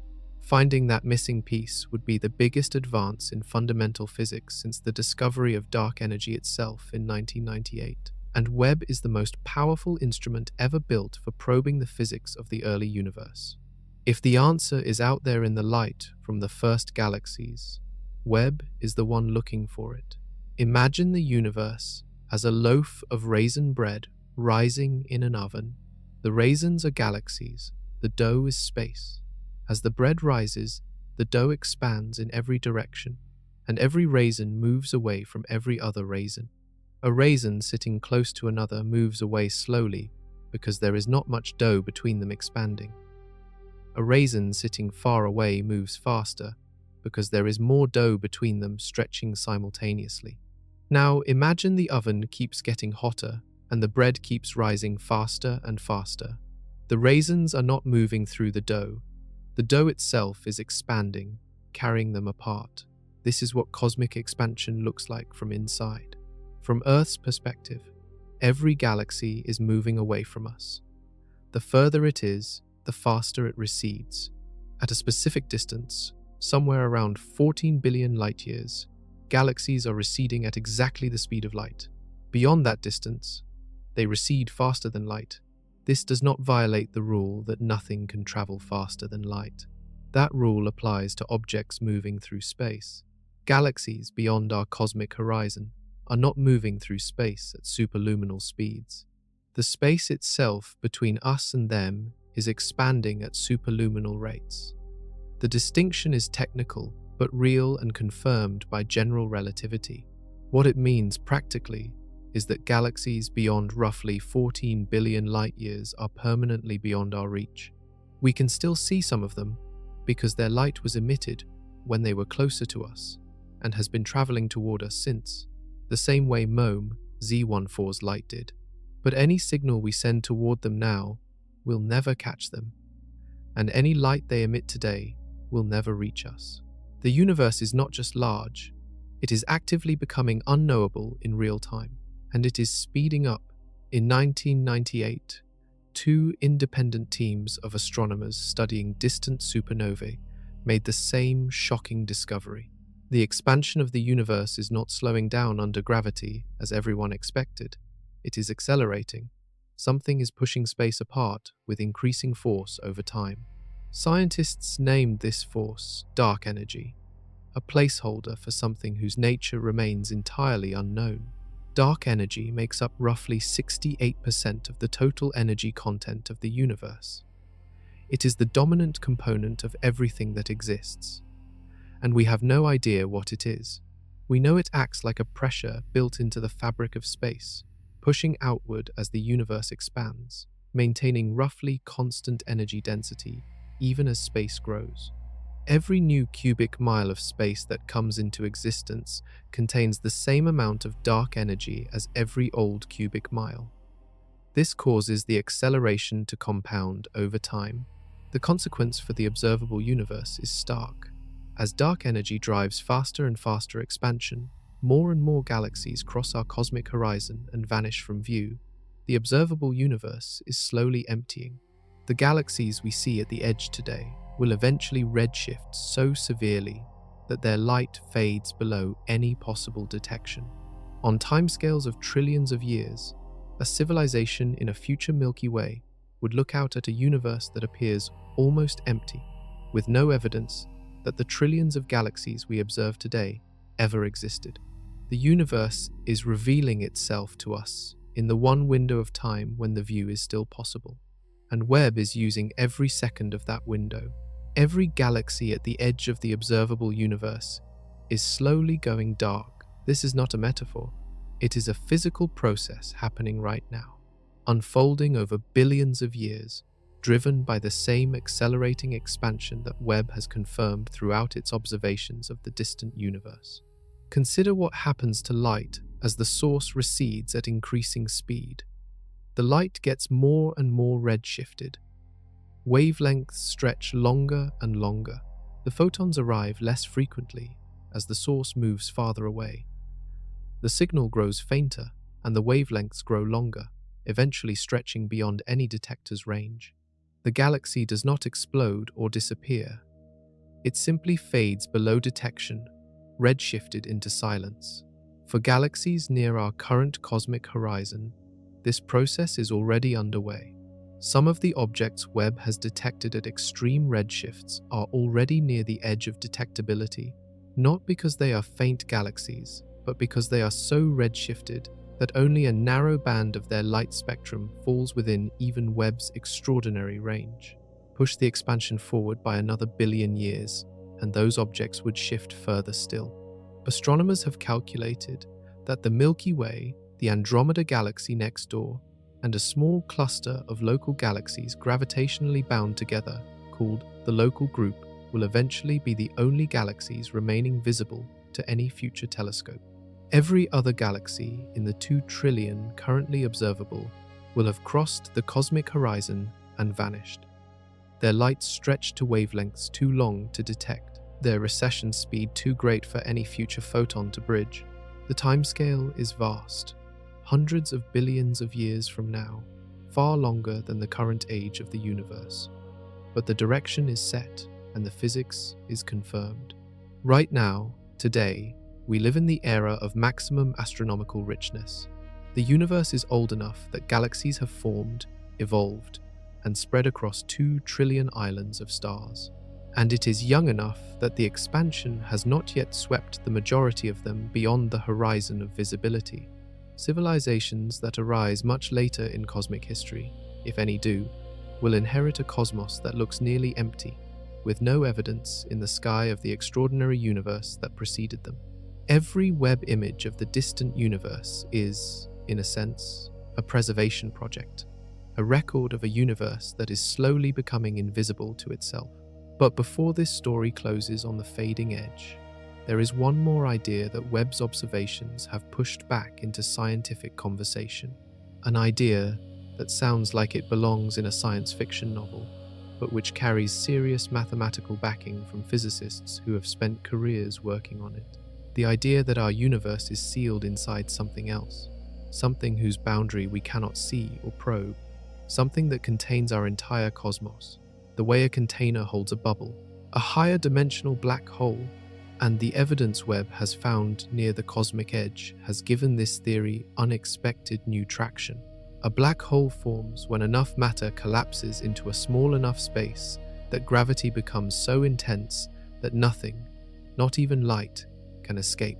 Everything that falls into a black hole crosses a boundary called the event horizon. From inside the event horizon, you cannot send a signal outward. You cannot escape. The laws of physics still apply inside, but they are cut off from the outside universe permanently. Information crosses the horizon in only one direction. Now, consider the observable universe from the outside perspective of a hypothetical higher dimensional universe. Our cosmos has a boundary, the cosmic horizon, beyond which information cannot escape toward us. We cannot send signals out and receive them back. We are sealed inside a region from which light cannot exit fast enough to return. The structural parallel between a black hole's event horizon and our cosmic horizon is not lost on physicists, and a group of theorists have taken that parallel seriously enough to develop a full model. The proposal is this: if the universe we live in is embedded in a higher dimensional space, sometimes called a bulk in the language of string theory and brane cosmology, then a massive object collapsing in that higher dimensional space could form a black hole whose event horizon, when mapped into our 3-dimensional experience, looks exactly like the expanding universe we observe. In this model, the Big Bang was the formation event of a 4-dimensional black hole. Our universe is the 3-dimensional boundary of that black hole, the equivalent of the event horizon mapped into lower dimensions. The expansion of our universe corresponds to the growth of that black hole's horizon over time as it accretes matter from the surrounding higher dimensional space. This theory was developed seriously enough to be published in peer-reviewed journals, and Webb's confirmation of unexpected early galaxy formation has given it a new line of connection. If the early universe was seeded by matter streaming in from outside through a higher dimensional process, it could explain why galaxies formed faster than our standard model allows. The raw material might have arrived through channels our standard physics does not describe. The overwhelming consensus of scientists is that this remains a speculative framework with no direct observational evidence supporting it over competing models. The mathematical parallels between black hole horizons and the cosmic horizon are real, but parallels are not proof. The theory requires additional dimensions of space that have never been directly detected. What it represents is something important, regardless of whether it turns out to be correct. It represents the kind of thinking that genuine cosmic mysteries produce. When Webb keeps finding galaxies that should not exist, when two measurements of the expansion rate give different answers, when the observable universe reveals a geometry consistent with being infinitely larger than what we can see, physicists start asking whether the framework itself needs replacing. The black hole universe model is one answer to that question. There are others, and all of them point in the same direction. The universe is stranger than our current physics fully captures, and the boundary we are examining, the edge of everything we can see, might be more than just a limit of observation. It might be a clue to what contains us. The word multiverse gets used in movies and television as shorthand for alternate realities where everything is different and anything is possible. The physics version is more specific, less dramatic on the surface, and far more disturbing once you actually sit with it. The flatness of the universe, confirmed by precision measurements of the cosmic microwave background, combined with the physics of cosmic inflation, the rapid expansion that occurred in the first fraction of a second after the Big Bang, produces a prediction that most physicists accept as a logical consequence of the math, even if they are uncomfortable with what it means. Inflation is the theory that the universe expanded by an extraordinary factor in the first tiny fraction of a second after the Big Bang. The region that became our observable universe started smaller than a proton and expanded to macroscopic size in a time shorter than any clock could measure. This expansion smoothed out the geometry of space, which is why the universe appears flat today. It also stretched tiny quantum fluctuations to cosmic scales, seeding the variations that eventually became galaxies. The uncomfortable part of inflation is that most models of it do not predict that it stopped everywhere at the same time. In the leading versions of inflationary theory, called eternal inflation, inflation ends in some regions of space while continuing in others. The regions where it ends become universes like ours, undergoing a hot Big Bang and cooling into something capable of hosting stars, galaxies, and eventually life. The regions where inflation continues keep expanding exponentially, generating new bubble universes continuously forever. Each bubble universe is causally disconnected from every other. They cannot communicate, cannot overlap, cannot send signals between them. They are separated by eternally inflating space, which expands faster than any signal could cross it. Each bubble universe could have different physical constants, different particle physics, different forces, potentially different numbers of dimensions, or they could be identical to ours. The key connection to Webb is this: if eternal inflation is real, and inflation is the best current explanation for the flatness, smoothness, and large-scale structure of the observable universe, then the multiverse is a prediction of the same physics that explains everything Webb observes. It does not come from exotic speculation. It comes from the most tested and successful model of early cosmic history we have. Webb cannot see other universes. No instrument can. But Webb is testing the physics of inflation every time it looks at the oldest galaxies. Every observation of the early universe is a test of the conditions that, if inflation is right, also produce the multiverse. Finding that the early universe behaves differently from inflation's predictions would undermine the multiverse. Finding that it matches, as Webb largely has so far, keeps the multiverse prediction alive. The universe may be not just large, not just infinite, but one of an endless generation of universes, each one born from the same inflationary process, each one as real and as vast as our own. If that is true, the question of what is beyond the edge of our observable universe has an answer. More universes, endlessly, born from a process that has no beginning and no end. And in our universe, right at the edge of what we can see, something even more immediate is being tested right now. Something about the physics we rely on every time we try to understand what we observe. One of the most fundamental assumptions in all of science is that the laws of physics are the same everywhere, the same speed of light, the same gravitational constant, the same rules governing how atoms bond and electrons orbit and stars burn. We assume this because every test we have ever run, every observation we have ever made within the observable universe, is consistent with this assumption. The light arriving from galaxies billions of light years away shows the same atomic spectral lines that we see in our own laboratories. Gravity operates by the same rules in a galaxy cluster 12 billion light years away as it does in our own solar system. The physics appears universal, but this assumption has a hard boundary. We have only tested it within our observable universe. Beyond the cosmic horizon, we have no data. We have no evidence. The assumption that physics is the same out there is an extension of what we know into a region we cannot probe. Within our observable bubble, the evidence is strong, confirmed, but strong evidence within a finite region does not prove uniformity across an infinite space. And if eternal inflation produced bubble universes with different physical constants, then the uniformity we observe inside our bubble reflects the conditions of our particular universe, not a law that applies across all of existence.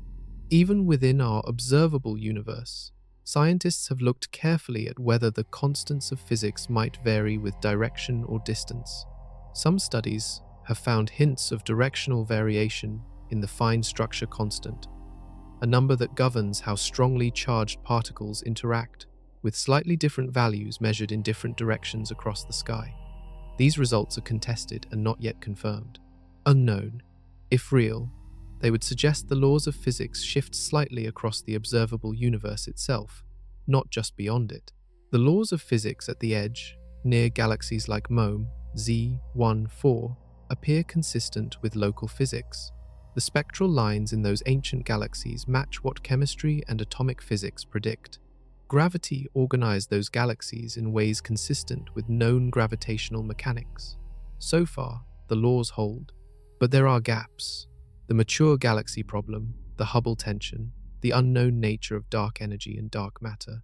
All of these represent places where known physics fails to fully account for what is observed. They could have explanations within existing frameworks, or they could be signals of something deeper, physics that works differently at extreme distances, extreme densities, or extreme epochs that we have never directly probed before Webb. Every time Webb captures light from the edge of the observable universe, it is performing a physics experiment at conditions that no laboratory on Earth has ever replicated. The density of the early universe, the energy scales of the first few 100 million years, the behavior of matter and radiation in that environment. All of it is testable only through the ancient light Webb collects. So far, the laws have held, but the anomalies persist, and each new galaxy found closer to the edge of time, each new measurement that does not quite fit the model, adds another data point to the growing case that something in our understanding of the cosmos is incomplete. The next telescopes being built are designed specifically to close those gaps. And the records Webb has set, records that felt permanent when they were announced, may turn out to be temporary. MOME Z14 sits at a redshift of 14.44. Its light comes from 280 million years after the Big Bang. That is the current record, and it may not hold for long. Webb was designed to see into the era of the first galaxies, roughly 100 to 500 million years after the Big Bang. It has done that spectacularly, but it was not designed to see the very first stars, the population 3 stars that are theorized to have been the first objects to switch on in the universe, burning at extraordinary temperatures and seeding the cosmos with the first heavy elements. Those first stars likely formed somewhere between 100 and 200 million years after the Big Bang, in the gap between MOME, Z14's era, and the cosmic microwave background. Webb can potentially detect the integrated light from large populations of these stars if they clustered into early galaxies, but detecting individual population, 3 stars, or the very first stellar nurseries, may require something beyond Webb's capabilities. Several next-generation observatories are in development. The extremely large telescope, currently under construction in Chile's Atacama Desert, will feature a primary mirror roughly 128 feet across, nearly 6 times wider than Webb's mirror. Wider mirrors collect more light, enabling spectroscopic analysis of objects far fainter than anything Webb can characterize. With this telescope on the ground and Webb in space, astronomers plan to cross-reference targets, using Webb to find the most extreme distant galaxy candidates, and then using the extremely large telescope to perform deep spectroscopic follow-up with collecting power that Webb cannot match. Confirmed, a concept called the Habitable Worlds Observatory is in early planning stages as a potential future NASA flagship mission. It is primarily designed to search for biosignatures, chemical signs of life, in the atmospheres of nearby planets. But its design includes capabilities that extend into the deep universe as well. Farther out in planning timelines, concepts like the Origins Space Telescope and various proposed space-based infrared successors to Webb would push further into the mid-infrared spectrum, potentially accessing light from even earlier cosmic epochs than Webb can reach.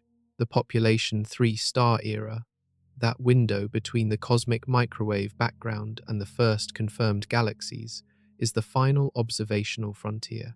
If those first stars can be detected, even indirectly through the chemical signatures they left in later galaxies, they would complete the picture of cosmic history from the Big Bang's first photon to the universe we see today. Finding them would answer one of the oldest outstanding questions in modern astrophysics. What were the very first objects in the universe? How massive were they? How fast did they burn? And how did they transform the raw hydrogen and helium of the Big Bang into the chemically rich cosmos that eventually produced planets, oceans, and life? Webb has brought us to the doorstep of that answer. The galaxy, 280 million years after the Big Bang, is close. The first stars are closer still in time, just a thin sliver of cosmic history beyond the current record. And what finding those stars would mean for the deepest question of all, whether life is alone in this universe or part of something far larger and more inevitable, leads to the final chapter of this story. The connection between the edge of the observable universe and the question of life in the cosmos is not obvious at first, but it runs deeper than it looks. Every atom in your body was forged inside a star. The carbon in your cells, the oxygen in your lungs, the iron in your blood, none of it existed in the first moments after the Big Bang. The Big Bang produced hydrogen, helium, and trace amounts of lithium. That is all. Every heavier element required stars. Stars that burned for millions or billions of years, fusing lighter atoms into heavier ones, then exploded as supernovae and scattered those atoms across space. Those atoms drifted. Gravity pulled them into new clouds. New stars formed from those clouds, sometimes with planets forming around them from leftover material. On some of those planets, under conditions that remain poorly understood, chemistry organized itself into something that could copy itself. Life, this chain from the Big Bang to living creatures, runs directly through the question Webb is exploring at the edge of the observable universe. When Webb finds oxygen in a galaxy only 290 million years after the Big Bang, it is discovering that the chain of stellar birth, nuclear fusion, stellar death, and chemical dispersal had already begun extraordinarily early in cosmic history. The universe was building the ingredients for life far sooner than our models predicted. If star formation was as rapid and efficient in the early universe as Webb's discoveries suggest, then the first heavy elements spread through the cosmos earlier than we thought. Earlier heavy elements mean earlier planet formation becomes possible. Earlier planet formation means the window for life to arise opens earlier in cosmic history. The universe may have been capable of hosting life hundreds of millions of years sooner than our previous models allowed. This does not confirm life existed early. It widens the window in which it could have. And in an observable universe containing 2 trillion galaxies, each with hundreds of billions of stars. Widening that window even slightly translates into staggering numbers of additional opportunities. Finding actual biosignatures, chemical signatures of life in the atmosphere of an exoplanet, remains one of the central goals of modern astronomy. The extremely large telescope and future space missions are designed specifically to detect oxygen, methane, water vapor, and other potential life markers in the atmospheres of nearby planets orbiting other stars. That search operates in our cosmic neighborhood within a few hundred light years. But the deeper discoveries Webb is making at the edge of the universe connect to that search through chemistry and time. They tell us how quickly the raw materials of life spread through the cosmos. They tell us how early the conditions for complex chemistry could have existed. Every impossibly old galaxy Webb finds near the edge of time is also a data point in the question of whether life is a rare accident or a common outcome written into the physics of star formation and chemical dispersal. The universe, it turns out, has been building the conditions for life longer and more aggressively than we knew. Whether life answered that invitation, here or anywhere else across 2 trillion galaxies, is the question that every telescope ever built has ultimately been trying to answer. And the telescope built to look furthest back in time has brought us closer to answering it than we have ever been. On May 16th, 2025, a mirror floating 932,000 miles from Earth caught a photon. One photon, or something close to it. A trickle of ancient light from a galaxy that existed 280 million years after the Big Bang. That light had been traveling through space since before our sun existed, before our galaxy had its current shape, before any planet in the solar system had formed. It crossed 13.5 billion years of expanding, cooling, evolving universe, and ended its journey on a gold-plated mirror built by human hands. That is the story of MOME Z14, and it is the story of what humanity does when it confronts the limits of what it can know. We build a mirror, and we aim it at the darkness. What the mirror reflected back across all of those chapters is a picture of the universe more complex, more surprising, and more difficult to explain than anyone who designed Webb fully anticipated. Galaxies too large, too bright, and too organized to fit the models.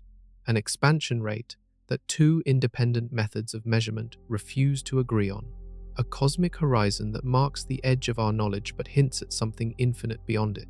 Physics that holds everywhere we can test it but carries unexplained gaps at precisely the places that matter most. The James Webb Space Telescope did not resolve the deepest questions about the universe. It sharpened them. It showed us, with extraordinary precision, exactly where our understanding breaks down. And that is not a failure. That is science working correctly. The history of astronomy is a history of edges.